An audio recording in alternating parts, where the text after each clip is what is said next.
هو ايه اللي بتحطيه في بقك ده؟ بتحطي ايه بس؟ خبيتي ايه؟ هي هتعمل ايه؟ ايه قلة الادب دي؟ تعملي ايه يا بت؟ هم؟ ايه ده؟ بتعدل في الفلوس؟ ايه ده؟ دي حاجة زي صمغ حطيته في بقها؟ وبقها ما لزقش؟ بقك ما لزقش ليه؟ صح، مش ده صمغ ده ولا ايه؟ انا مش عارفة، هي اللي عارف بجد يقول لي، ها؟ اكتبولي في الكومنتات، مش يعني اكيد ده صمغ بيلزق الحاجة في بعض، ولا حاجة تانية، مش عارفة.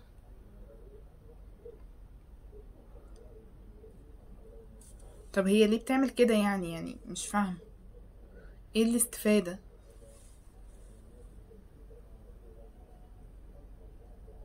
مم.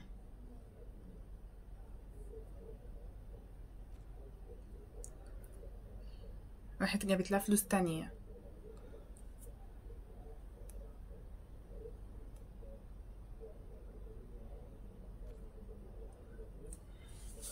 الو، الفلوس اللي انا خدتها منك فيها حاجة غريبة قوي.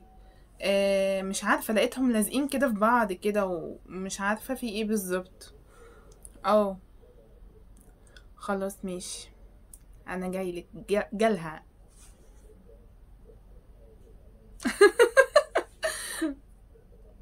في ايه؟ لما كلمتيني كنت عايزة ايه بالظبط؟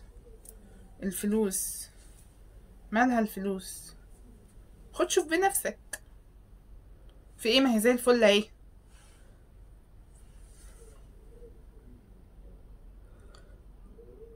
يا ابني انا بقولك الفلوس كانت عاملة كده، لازقة لزقة.